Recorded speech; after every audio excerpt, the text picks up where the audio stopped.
Xin chào mọi người. Hôm nay mình làm lại cái review về cái chai Versace Eros màu xanh này. Đợi mình xíu. Rồi, đây là hai chai. Hôm trước mình có làm một cái clip về cái chai này rồi, nhưng do cái clip đó nó hơi bị tiếng quạt nó hơi bị ồn nên mọi người góp ý nghe không rõ, nên mình sẽ làm lại cái review về thật giả về cái chai Versace Eros này. Đây các bạn xem, nếu mà xem kỹ hai chai nha. Đây để mình nói luôn, đây là cái chai bên tay trái mình là cái chai thật nè, và cái chai bên tay phải mình là cái chai giả. Thì cái chai này á, theo mình đánh giá thì nó làm rất là tinh vi. Đây nhìn hộp rất là đẹp, hộp rất là chắc chắn luôn, nhìn rất là đẹp. Chỉ có mình thấy có cái màu của hai cái chai này nơi khác tí xíu thôi. Rồi, các bạn nhìn cái màu nha, các bạn để ý cái màu của cái hộp chai thật nè, đó là cái màu nó dạng như là cái xanh mà nó xanh da trời, mà nó không biết nữa, mình không biết xanh sao, nên các bạn cứ nhìn hai cái màu xanh nè. Đây hai màu xanh này khác nhau nha, đây đấy, bạn nhìn kỹ nha, hai màu xanh nó khác nhau tí xíu. Rồi mình soi tới cái chữ thương hiệu Versace. Đây cái chữ này là nó này, các bạn sẽ thấy những cái chữ thường những chai nước hoa thật có cái chữ nó rất là tinh tế và đẹp. Nó sẽ màu cái màu vàng nó rất là óng ánh nha. Đó, nhìn rất là phản chiếu luôn. Thì những cái chai giả thường cái màu sắc nó không có làm được tinh tế như cái chai thật. Cái chữ phông chữ cũng đẹp đó, nhưng mà nó không, cái màu vàng nó không được óng ánh và như cái chai thật này. Các bạn thấy có màu vàng nữa phản chiếu nè, đó. Còn cái chai giả màu vàng nó cũng là chữ nó màu vàng thôi. Rồi mình sẽ review nhanh qua thôi, tại chai này mình đã review rồi. Đây bên hông, đằng sau, nói chung là hai cái chai này nó rất là giống, hộp rất là giống, chỉ nó khác nhau về cái màu tí xíu thôi các bạn. Cái chữ rất là giống, nhưng mà chỉ khác nhau về cái chữ. Cái chai thật có chữ màu vàng nó có óng ánh lên thôi đó, còn cái chữ chai giả thì nó không có lấp lánh óng ánh bằng thôi. Rồi đây chữ bên dưới này, mấy cái chữ này nó được in lên hộp luôn bạn, nó in chìm xuống không, gọi là in chìm xuống á. Còn cái này nó chỉ là in lên bề mặt thôi, còn cái này nó in mà nó cộm xuống lớp giấy luôn bạn, in nhưng nó đóng xuống lớp giấy vậy đó. Cái chữ nè, toàn bộ chữ của cái chai này đều như vậy hết nha các bạn. Còn cái chữ của cái chai giả này nó chỉ là in lên bề mặt thôi, nó không được tinh tế như chai này, như chai thật này. Rồi đây đó là về bên ngoài. Mình nhắc thêm một cái điều nữa là khi các bạn mua á, thời buổi này á, đừng có tin mà check máu vạch nữa bạn. Các bạn chỉ cần tin là bên trong chai nước hoa nó thật hay giả thôi, những chi tiết về chai nước hoa nó là thật hay giả thôi, chứ đừng có dựa vào những cái mã vạch này mà mình tin là nó chai thật hay giả nha. Thời buổi công nghệ này cái gì cũng làm nhái làm giả được hết, nên mấy cái vạch này đều là nhái giả hết, đều là check ra hết nha các bạn. Đừng có tin vào mấy cái check mã vạch này. Rồi mình đi vào bên trong nha. Đây mở bên trong hộp này. Cái bên nhà sửa nhà hơi ồn đó. Đây chai này mới bóc siêu luôn mà còn mới tinh. Đây là chai giả. Rồi đây cái gì, để mình lấy miếng lót này ra cho các bạn xem luôn nha. Miếng lót của chai thật nè, để mình review cái miếng lót trước. Đây miếng lót này nó cũng là rất quan trọng của chai nước hoa các bạn, nên mấy cái chai thật có làm cũng tỉ mỉ lắm. Đây miếng lót của các bạn nhìn thấy hai miếng lót của hai chai nè. Thường những chai nước hoa thật á, miếng lót này nó làm nó nhìn rất chắc chắn, tuy nó mỏng nha, mấy miếng này nó mỏng nhìn, nhưng mà nhìn rất là chắc chắn nha các bạn. Đó thấy chưa, cạnh nào ra cạnh đó, không thừa không thiếu đó.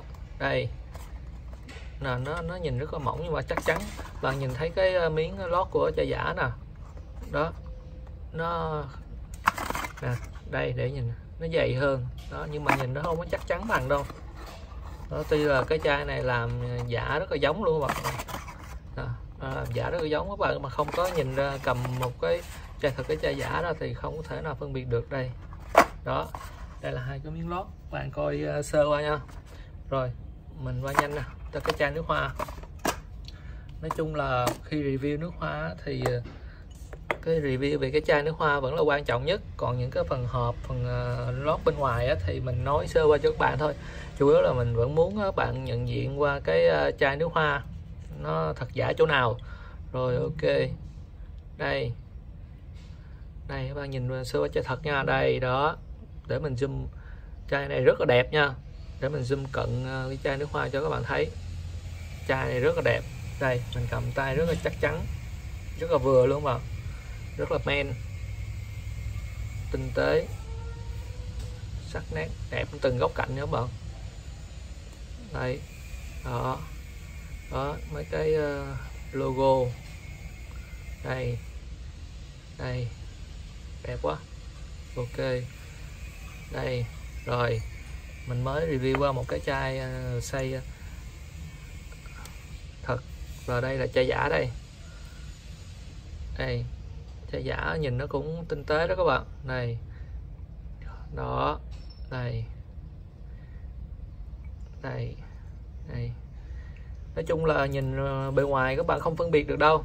Đây để hai chai kế bên, cái chai này nó đột cái chất thủy tinh nó trong hơn các bạn nè, các bạn nhìn thấy không đó, ra ánh sáng nhìn rất là trong, nhìn rất là mướt. Đây còn chai này nhìn nó hơi chất liệu thủy tinh nó không có đẹp bằng thôi. Rồi nói chung là phải có hai chai thật giả kế bên này các bạn mới nhìn ra được. Đây đó, cái chữ bên đây nó cũng đẹp hơn các bạn đó. Đây cái miếng thương hiệu của người ta dán rất là ngay ngắn. Đây thường những chai thật á người ta làm rất là tỉ mỉ, nên nó mới kể cả cái miếng dán này người ta cũng phải dán nó phải ngay ngắn các bạn. Đây đây chai giả nè, làm vội vàng cái chữ nè đó. Khi các bạn bóc một chai nước hoa ra, nhìn cái kiểu này là các bạn thấy nó thiếu chuyên nghiệp rồi không? Đấy, thấy chưa? Đây mình chưa nói đến độ sắc sảo của cái chữ nha. Đó, cái chữ người ta rất là sắc sảo nè, cái màu vàng rất là óng ánh nè. Còn cái chữ miếng dán đây, cái chữ nó rất là sơ sài quá. Nhìn cái chữ nè, nhìn cái chữ nó lem luốc, phong chữ nhìn nó rất là xấu, khi đọc không ra luôn á. Đó, nó chữ nó không có chuyên nghiệp bằng. Đây đây đó, chữ của chai thật rất là rõ nét nha các bạn, chữ nét nào ra nét đó rất là rõ. Rồi ok, rồi qua phần đó nha. Rồi mình tiếp tới phần kế tiếp, mình sẽ review qua cái nắp nha. Đây cái nắp, để mình xem cái nắp bên đây. Ok, đây hai cái nắp hình biểu tượng vị thần tình yêu, rất là giống nha. Chỉ khác này nó cũng giống như cái hộp vậy, nó khác nhau về cái màu tí xíu nha các bạn. Đó, cái màu bên trong với cái màu bên ngoài nó giống nhau này. Đó, hai chai cũng khác nhau về hai cái nắp này, khác như cái màu luôn. Thì mình thấy cái nắp của cái chai thật nặng hơn chai giả, nặng hơn. Đây cái nắp của chai thật nó làm bằng kim loại các bạn, làm bằng kim loại, còn cái nắp của chai giả này làm bằng nhựa nên cầm lên rất là nhẹ. Để cho bạn gõ nghe cái tiếng là biết nghe tiếng nhựa rồi đó. Còn nắp chai thật nào bạn gõ đó là nghe tiếng kim loại đó, nên nó sẽ nặng hơn nha, nặng hơn rất là rõ luôn á. Đây đó rồi ok, đó là hai cái nắp, mình thấy nó khác nhau chỗ đó. Thì có nhiều bạn nói là cái trong cái nắp chai thật á có cái hình logo là chai thật, nhưng không phải nha. Đây nắp chai giả này các bạn, nắp chai giả là cũng có hình logo bên trong cái nắp nè, còn nắp chai thật nè nó cũng có hình logo bên trong nha các bạn. Nên đừng có dựa vào những cái điểm đó này đó, chỉ có độ cái này là kim loại, cái này bằng nhựa. Rồi mình chỉ các bạn đó thôi. Rồi tiếp tục review đến những điểm khác. thì thường mình xem mình sẽ review cái ống xịt bên trong chai nước hoa. Cái chai này cái ống hơi khó nhìn tí xíu. Thường thì mình chỉ các bạn á, cái ống xịt bên trong á, thì nó phải thật là trong và thật thanh và mảnh nha. Nó đúng là cái chai thật. Thì thường là cái ống thường nó phải đạt cái chuẩn hết. Thường mình thấy chai nước hoa thật nào vậy, cái ống nó đều giống nhau hết, thanh mảnh trong. Đây chai này cũng vậy đó. Chai này nhìn các bạn nhìn ở bằng cái mặt trước nhìn không có thấy đâu, rất là khó thấy luôn, tại vì nó rất là trong. Nhìn qua đây xíu thì nó thấy rõ hơn xíu. Rồi ok. Thì còn những chai nước hoa giả thường cái ống nó hơi thô tí xíu. Đây, còn cái chai này mình thấy cái ống nó màu đen này. Ống nó màu đen thì nó hơi khác thường tí xíu. Có thể những cái chai giả khác cái ống nó cũng màu trắng hay gì đó mình không biết, nhưng mà cái chai này lại là màu đen. Rồi cái này là giả là lộ luôn, nhìn phát là biết luôn. Rồi đó là cái điểm kế tiếp mà mình chỉ cho các bạn. Như còn cái ống mà như cái có nhiều bạn cũng chỉ mình cái cách phân biệt là cái chỗ mà vòi xịt này nè cái vòi xịt này là màu đen nhớ không, vòi xịt là màu đen, còn cái chai giả này là màu trắng vậy thôi. Rồi cái vòi xịt ở cái nắp này nó màu đen màu trắng thôi, nó cũng là một cái điểm mà để nhận dạng. Rồi đó, tất cả đó là những cái mà mình đã chỉ các bạn về review về chai nước hoa Versailles này. Nói thêm một điều nữa là những cái vân ở trên cái chai này là nhìn rất là mượt nha các bạn, nhìn các bạn sờ nó rất là mượt. Còn cái vân ở trên đây mình sờ rất là khô, nó nhám, nó khô lắm, nó không có được mượt giống như cái độ mượt của thủy tinh nó không có. Và nó cũng có cái vân đó, nhưng mà nhìn nó không có mượt bằng đây. Vân đây nhìn rất là mượt, sờ cái độ thủy tinh nó rất là mượt nha. Đó, khi mà các bạn nhìn cầm hai chai nước hoa thật và giả thì các bạn sẽ phân biệt ngay và luôn. Chỉ cần cầm để kế bên nhau thôi là biết chai nào thật chai nào giả liền. Nhưng mà có nhiều, đâu phải ai cũng có điều kiện mà cầm hai chai thật giả kế bên đâu, nên mình muốn review cho các bạn biết.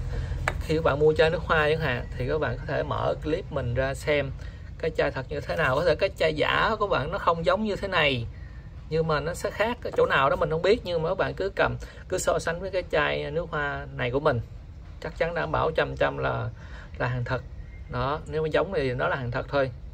Đây, ok. Rồi mình đã chỉ vào các bạn review về cái chai thật giả và chai này. Thực ra mình đã review một lần rồi, mình review lại thôi. Cho mình nói thêm một điều nữa, cái chai Versailles này bên mình có cái chai gọi là cái chai Versailles Tester. Cái chai Tester này là cái chai chính hãng nha các bạn, cái chai chính hãng luôn, nó giống như cái chai này luôn, mà nó là gọi là chai siêu. Còn này là chai Tester. Tester thì ở nhà sản xuất họ sản xuất ra để cho các cửa hiệu, cửa hàng họ đem dùng thử cho khách hàng thôi. Tại vì cái hàng này là hàng nhà sản xuất họ sản xuất ra để tặng cửa hàng, không phải là hàng bán, nên nó sẽ có cái chữ là not for sale, đó là hàng không bán chứ. Nhưng mà là chính hãng, nó chỉ là nhà sản xuất để ví dụ như nhà sản xuất mua 1000 chai thì cửa hàng mua 1000 chai thì nhà sản xuất họ sẽ tặng cho cửa hàng đó 20 chai để dùng cho làm cho test thử mùi cho khách hàng thôi. Còn thì khách hàng cửa hàng họ không có dùng hết 20 chai đó, họ có thể bán lại cho những mối thương lái nhỏ lẻ chẳng hạn. Rồi mình sẽ so sánh cho các bạn thấy là cái chai Tester và cái chai chính hãng nó có giống nhau hay không. Nhiều bạn nói là hàng Tester sẽ là hàng dởm, nhưng các bạn sai lầm. Đây mình sẽ so sánh đây. Tập thời mình sẽ bỏ qua cái chai giả này qua bên nha. Rồi mình sẽ so sánh giữa một cái chai Tester của chính hãng này, Tester chính hãng và cái chai siêu chính hãng, xem nó có thật sự là giống nhau hay không nha. Các bạn nhìn hai chai sao mà biết được cái chai nào là chai Tester đâu, dễ gì biết được. Này, đố các bạn nhìn mà mình mà cháo qua cháo lại là các bạn không thể mà nào mà biết được cái chai nào là chai Tester hết. Đây có một điểm duy nhất là chai Tester họ in trên chai đó có ghi rõ dòng chữ là Tester, đó là not for sale đây đó. Còn cái chai thật á thì không có các bạn, để người ta phân biệt giữa thế nào cái chai nào là chai tester, cái nào là chai siêu nha. Nhưng thực sự đây mình sẽ review bên ngoài cho các bạn thấy. Đây, bề ngoài giống nhau 100%, giống nhau 100% đây, cứng, kể cả chai lẫn mùi hương. Tại vì nó là sản xuất cùng một đợt ra thôi, chỉ là những cái chai siêu thì người ta đóng siêu lại, còn những cái chai mà tester thì người ta bỏ hộp tester thôi. Đây người ta để phân biệt cái chai tester và chai siêu, người ta in dòng chữ này thôi để họ khỏi phải mang đi bán thôi. Còn tại vì chai tester là cái chai mà là nhà sản xuất họ đánh dấu là not for sale thì là không phải hàng bán nha. Nhưng mà những cái cửa hàng lớn bán cho những thương lái nhỏ lẻ thì họ sẽ vẫn bán cho các bạn với giá rẻ hơn tí xíu nha. Nhưng thực chất là nó chất nó rất là giống nhau nha. Đôi khi cái chất của cái chai, người ta thường nói cái chai tester nó có lượng tinh dầu nó còn nhiều hơn là cái chai siêu nha. Rồi các bạn cứ thử nghiệm các bạn sẽ biết. Đây mình sẽ so sánh từng chi tiết cho các bạn thấy đó. Đây từng chi tiết luôn. Đây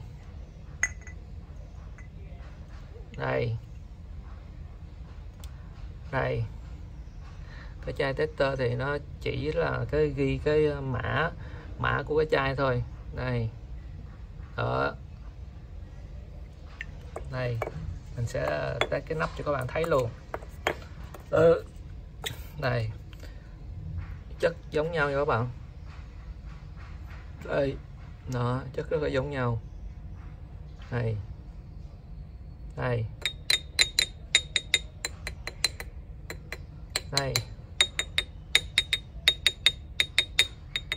đều là kim loại hết nha. Đó, rất là bóng mượt.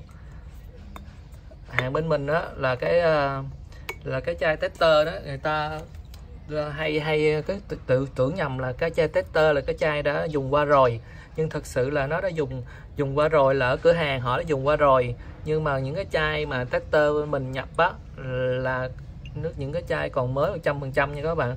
Tuy là đôi khi vận chuyển thì cái hộp nó, tại vì cái hộp này là hộp không siêu, là đôi khi vận chuyển đôi khi nó sẽ bị xấu tí xíu thôi. Nhưng mà thực sự là các bạn coi lượng nước khi mà các bạn mua á, nhìn có lượng nước bên trong, và cái nhìn cái chai này rất là mới 100% luôn đó. Nêu điều là hàng mới hết nha, chứ không phải tester là hàng đã dùng qua người này người kia rồi nha các bạn, chưa xịt phát nào, rất còn mới nha các bạn. Đây thì mình nói sơ qua cho các bạn hiểu là cái chai tester là như thế nào thôi, chứ nhiều bạn nói và mình giải thích cũng nhiều lần lắm. Đôi khi sẵn mình quay clip mình giải thích một lần một luôn cho các bạn hiểu rõ. Đây nó chỉ khác nhau về cái hộp này thôi. Một cái hộp rất là đẹp và có siêu bọc bên ngoài, và một cái hộp không có siêu. Cái chai tester đặc biệt là không siêu nha các bạn, không siêu. Cái nơi nào mà bán chai tester mà có siêu là chắc chắn là chai giả nha các bạn. Đây đó, cái hộp nó chỉ đơn giản màu trắng như thế này thôi. Rồi thì cái bài review về cái chai nước hoa Versace Rose này thật giả thì mình, và cái chai Versace Rose siêu và tester, rồi mình cái bài review mình kết thúc ở đây nha. Các bạn nếu mà thấy bài mình hay thì like share cho bạn bè nha. Nhớ subscribe kênh của mình để theo dõi những cái clip review sau của mình nha. Rồi chào các bạn.